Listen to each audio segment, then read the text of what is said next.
is. I don't like people coming into my life and taking away from my energy and giving nothing in return. In this life, you have to reciprocate. So if you build value and be a person of use, then people will be welcoming to work with you, see what you can provide and help them. Yes, guys, so this week is the Black Business Week. It's also Black History Month.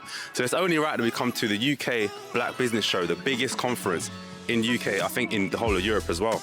So we're on a mission to find the next business opportunity. We want to speak to some successful Black business owners to find the answers. It's going to be a good one. Stay tuned. Press pass, mate. VIP access. For someone starting out, how do they raise that initial funding? If I've got a business idea, where do I go first to get that funding? Here's what I would tell you. There are a lot of people with great products and services, but ideas don't make you money. Execution actually makes you money.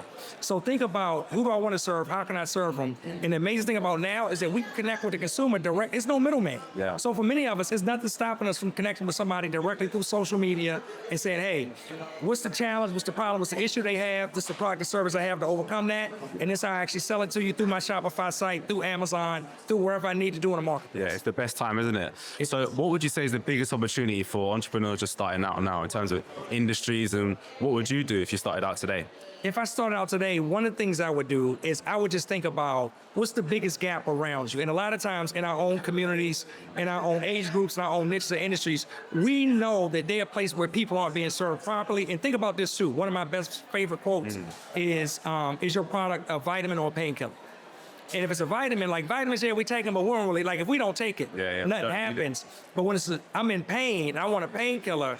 Hey, I need something when? Now. And not only do I need it now, I'm willing to pay whatever the price is to make that pain go away. So you should be thinking, like, what is the biggest pain that I see that I have a product or service that can overcome it? Who are the people I need to serve with that? Yeah. And then in the amazing time, not only can we connect directly with consumers, but now we have AI. Hola. How you doing? Nice to meet you. What is your name? Hi, my name is Amma. Amma, Jamal, nice to meet you. Nice to meet you. I'm from the Venture Room. So what do you do? I know what you do, but for the audience. I run a business called Plant Made. It's a hair, skin, and body brand, or wellness brand. That just makes stuff out of herbs and plants, basically. Guys, she's super humble. Plant Made is going to be huge in a couple of years. So tell us exactly a bit more about the business. How does it work? How do you make some money? How did you start it? Yeah, so I basically started from my mom's kitchen after dealing with my own hair issues. So I mixed something together. People were asking about it. I said, okay, I'll give you the secrets. Put it in a bowl, sold it. Basically from there, I started to grow a product line just to kind of complement hair growth, hair health. Now moved into body and also just trying to normalize using natural products. I actually even learned formulation and creation from YouTube. I'm telling you, you can learn everything from YouTube. Yeah. Food and making, yeah, seriously. It's mad. If someone's trying to start like a skincare line, what's the first step that they do? Make a good product. The product is the thing that will set you apart. Like you can't, everything else doesn't matter. Like make the good product, and make it unique as well. What is like the biggest opportunity in the industry right now, do you think? Outside of what you're doing in particular? Ooh, I think men's wellness brands is a big opportunity. I also think supplements is a massive opportunity. There's not enough supplement brands. Like there's literally a few on the top and that's it. But even for us, we're gonna go into supplements because we believe inside and out, taking care of yourself is the best way to go. So true. Yeah, I think supplements is something. I think men are becoming a lot more conscious now about how they look. 100%. Even me, like I got 5 different combs, beard oils. Exactly. It's getting there. Are you using Plant Made, yeah? I'm gonna use Plant Made. We're getting that soon, don't worry. If you could go back in time, what advice would you give a younger self? What do you wish you knew when you were younger? Ooh, I would say dream big faster. So basically I saw a girl make $1 million in 8 minutes and I was like, what on earth is this? Now, I didn't know how to approach that. So yes, I had a vision of a big accomplishment, but did I have big energy? I don't think I did. Like I was really chilling, if I'm being honest. So I think if I put a little bit more into it in the beginning, it would be a little bit further today, especially, and also taking advantage of TikTok. Early. Like, I can't believe I slept on it. If I built my business in 2020 on TikTok, right now, I would be laughing. I'm a barber. I'm 18. I'm trying to open up my own barber shop. 18, man. Yeah, so I'm getting into there, but I'm trying to do an online course as well. Yes. Why barbering? What made you think barbering? Since young, I've always been into drawing and just wanting to exercise my eye for detail. Yeah. So this barbering opportunity just gave me a chance to express that. How much can you make doing barbering? Barbering, you know what? To be honest, I feel like it's limitless because when you try and look into things such as I'm looking into, like courses, you could make 5 figures. So anything from like £2,000 a month upwards, really. So you want to train other people how to be barbers? Yeah, that's the goal as well. And it's be good to give back in the type of way as well. I know a lot of people, especially younger guys, look up to me in terms of just business and cutting certain celebrities. So who have you cut? You said celebrity cuts. Who have you cut? Anyone that we'd know or? yeah, I've cut Heady one before. He used to be Lowski's barber. Unknown T, I'm his barber as well. Right. Yeah, I used to cut some of the OFB guys as well, like Desi, Abracadabra. Well, how did you meet them? How did you get those jobs? Straight networking. I knew someone that knew them, or initially I hit up one of the OFB members, and then from there he sort of got me into Just on DMs? Just on Snapchat. Was it? Yeah. So it's gone a long way. To be honest, just a nice life for me and my loved ones. It's very, very basic, but that's how it is. Yeah. That's enough, bro. It's humans, bro. That's how it is. So. That's it, bro. What's the best advice you've got for the younger generation or anyone who wants to start their own business or just make more money? Well, start off with the name personal finance. That means it's personal to yourself. So what someone else's situation or tips may not apply to your situation. But one thing I'll say, one tip that sticks with me is very simple. To build wealth is the difference between how much you make and how much you spend. The gap is where you build your wealth. This is where you can save, reinvest into yourself to increase your income to then make more money in the future. So keep it as simple as that. This is how much you make, this is how much you spend. This gap is where the wealth is built. If there's no gap, if you're spending this much and you're spending this much, you're living paycheck to paycheck and you can't build no wealth. You're literally essentially working just to feed off your lifestyle. So sometimes you may have to cut back on your expenses and look at ways to earn more money. What do you think some sacrifices are that they have to make in order to, bridge that gap? First of all, I won't lie, it can be as simple as even dating. Dating is a rich man's hobby, okay? So again, when it comes to going out and taking girls out, it can cost a lot. Go through an audit, check your finances. Same way you check your Snapchat and your Instagram, check your bank account. People are scared to check their bank account. Why? The real you is there, so make sure you check it out. But in terms of saving money, I say look at ways where you can cut down and look for other alternatives when it comes to spending. How do you go about getting these partnerships for someone who wants to do that? Simply, being at events like this, the Black Business Show, going around networking. But one thing I will say with networking, the best way to network is to build your own self, okay? Once you become a person of value, people come drawn to you. That makes networking way easier and you have some value to bring to the table.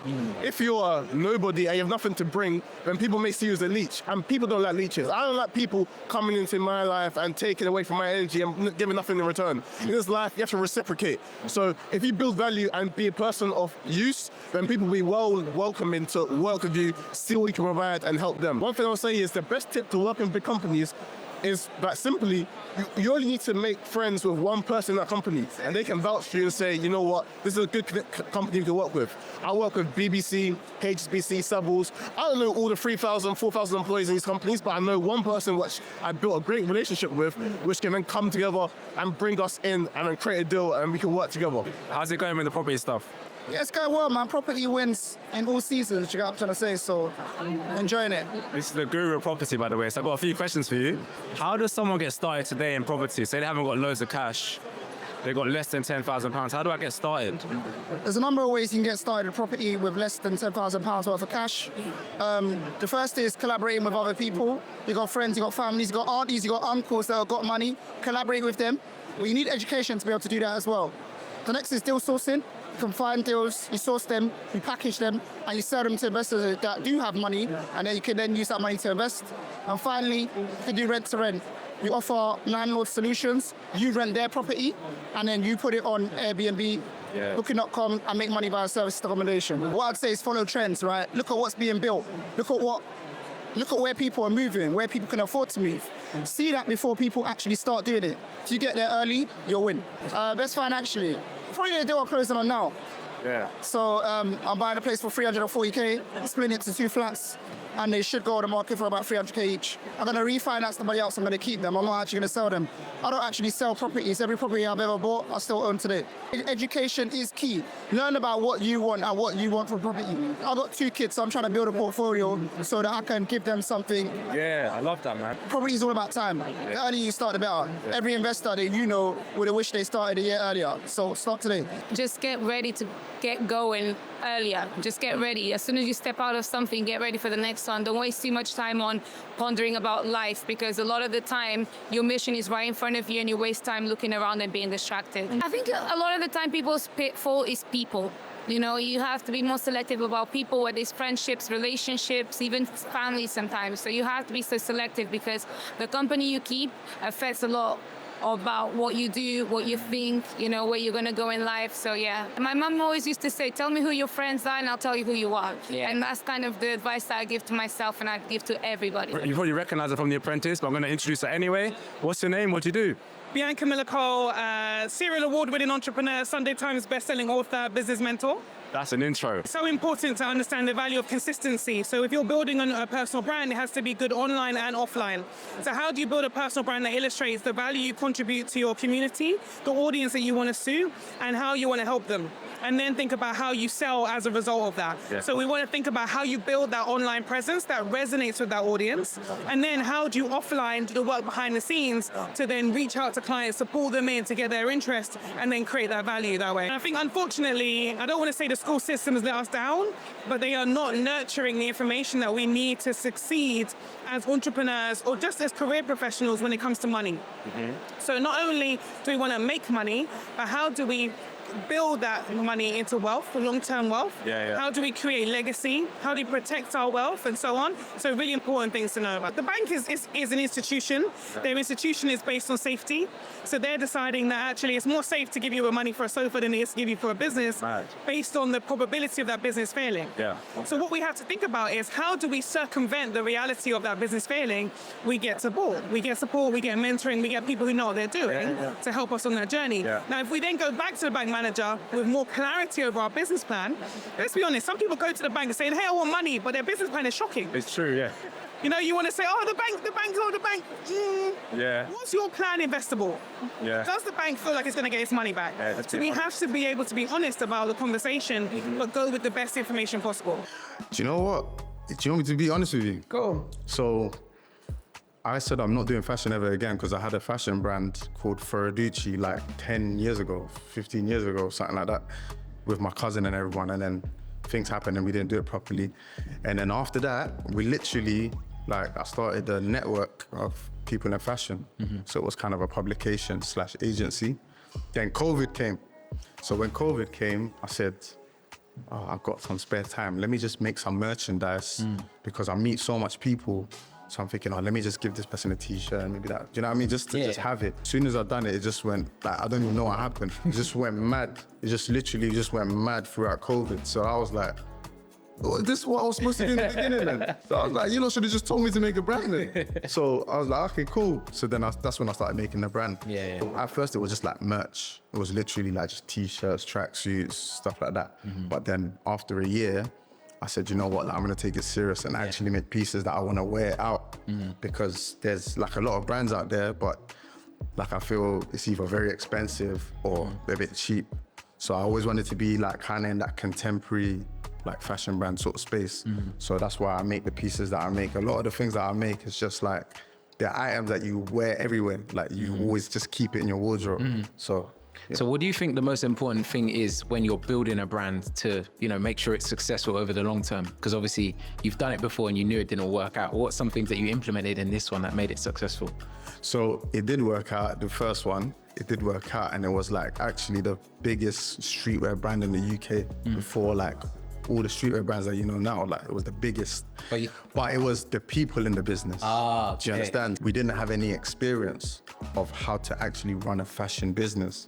So I feel like over the time where I learned so much, I didn't realize because it was self-conscious. I'm working in fashion, doing other stuff, but not realizing like, hold on, like I'm actually consulting on brands and helping brands with X, Y, and Z. So I kind of do know what I'm doing. So when I launched my brand, it was like everything was just executed well. So I feel like you need to be in it.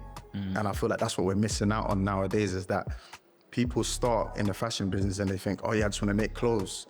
But what you need to think about is get into a clothing company, or start maybe learning how to design, start learning about graphics, start learning about sewing. Like, have something that you can attach to your brand that people can think, okay, cool, that's your unique thing that I get from your brand. Because every brand kind of sells the same things. You wear a shirt, I'm wearing a shirt. We wear trousers, you're wearing a trousers. You know what I'm saying? Message behind it, like, what's the message? Yeah, it's what's around it. Like Virgil always said that. Well, Virgil said that with a can. He said, if I put this crashed can, or this squashed up can in a gallery, everyone's gonna think it's art. But if I take the same can and I put it next to the street or something, next to trash, what's everyone gonna think it is? Yeah, it's true. But it's the same can. Yeah. Do you understand? So I think that's everything that surrounds the brand is a bit more important as opposed to the brand, because of course you're not gonna do if you don't have talent. If you don't have an idea, you're not gonna do something. So I feel like that's like one of the keys that people should focus on. How would you go about finding a supplier for a clothing brand? Look, the same thing. Google is a big place. Like, there's every information that you can think of is on Google. Everything. Everything is on Google, because everyone that's a supplier wants to be recognized because they want business. And they know there's people like you that's looking for a supplier. It's just that communication. Google makes it a bit easier. So there's a lot of places within like where you personally are, or where you locally are, sorry. So I would say just Google it and just look for manufacturers where you are and manufacturers to make this. Do you understand? There's loads of places where you can buy like white label products, where it's just like a t-shirt, joggers, tracksuits, jackets, t-shirts, but there's no labels on it. Do you understand? So like, there's so much wholesale places as well where they could start. You understand? There's that step closer to finding your specific supplier. Do you know what I mean? So there's no one supplier that can do everything. And usually those suppliers are gonna cost a fortune. Do you understand? So I would say that there's so many places. There's a place called, if you don't want one, it's called Create Fashion Brand. I think they're based in Portugal. They make all sick streetwear. They do stuff for like loads of brands. I've tried to make something there before. Okay. You know what I mean? There's dope though. Like, they know about all the cuts. They understand everything. So that's a dope place. I think they're based in Portugal. So try that one. But there's loads like that. So cherry on the cake will be if we get to speak to Stephen Bartlett. So let's sneak backstage and see if we can get a hold of him. Follow me.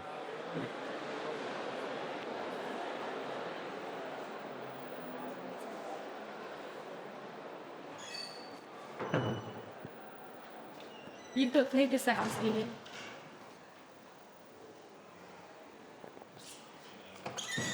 I